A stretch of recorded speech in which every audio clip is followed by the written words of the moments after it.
जगदीप धनखड़ के इस्तीफे ने सबको हैरान कर दिया। ऐसा शायद ही कभी पहले देखने को मिला हो कि पहले दिन का सत्र चलाने के बाद किसी उपराष्ट्रपति ने इस्तीफा दिया हो। विपक्ष से लेकर तमाम लोगों को उनके अचानक इस्तीफे की बात पच नहीं रही है। सवाल यह है कि ये सेहत है या सियासत। लेकिन इस सब के बीच में धनखड़ के पारिवारिक और राजनीतिक जीवन की कहानी आपको सुनाते हैं। राजस्थान के ग्रामीण इलाके से भारत के सर्वोच्च संवैधानिक पदों तक का उनका सफर बेहद दिलचस्प रहा। साल 1951 को राजस्थान के झुंझुनू जिले के किठाना गांव में एक साधारण किसान परिवार में जन्मे जगदीप धनखड़। उनके पिता का नाम गोकल चंद, मां का नाम केसरी देवी है।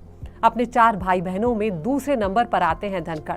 उन्होंने अपनी शुरुआती शिक्षा गांव के स्कूल से ही पूरी की और इसके बाद चित्तौड़गढ़ सैनिक स्कूल में वो पढ़ाई करने गए। उनका चयन एनडीए यानी नेशनल डिफेंस एकेडमी में भी हुआ, लेकिन वो वहां नहीं गए।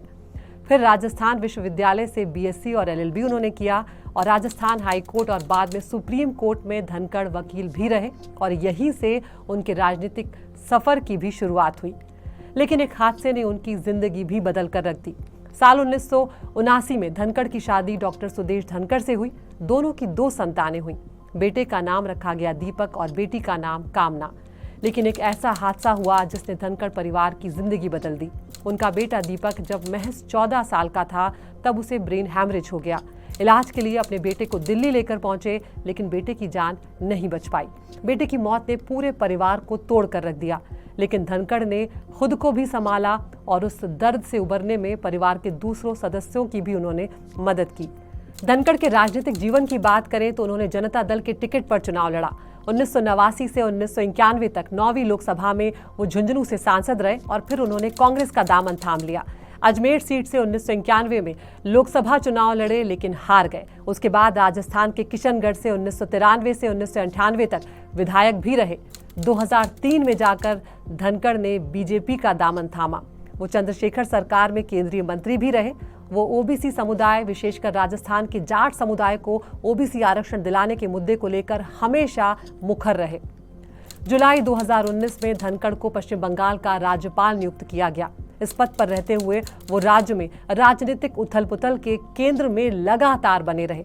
ममता बनर्जी सरकार पर कानून व्यवस्था, विश्वविद्यालयों की नियुक्तियों और संघीय ढांचे को लेकर ममता से लगातार उनकी तकरार चलती ही रही।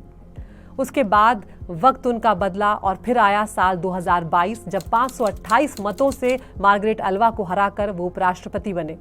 1992 के बाद किसी भी उपराष्ट्रपति पद के लिए ये सबसे बड़ी जीत मानी गई। उनके कार्यकाल में उनके बेबाक बयानों और विपक्ष के साथ तनाव ने कई बार सुर्खियां बटोरी। उन्होंने सुप्रीम कोर्ट के मौलिक संरचना सिद्धांत पर भी सवाल खड़े किए। कॉलेजियम व्यवस्था पर उनकी तीखी टिप्पणियों पर सुप्रीम कोर्ट ने भी कड़ी प्रतिक्रियाएं दी थी, जो सबको याद है। विपक्ष ने उन पर राज्यसभा में पक्षपात का आरोप भी लगाया था और उन्हें पद से हटाने की भी कोशिश की थी। जगदीप धनखड़ की उम्र 74 साल है। अगस्त 2022 में उन्होंने राष्ट्रपति का पद संभाला था और उनका कार्यकाल 2027 तक था। ऐसे में समय से पहले उनका इस्तीफा मिस्ट्री बना हुआ है।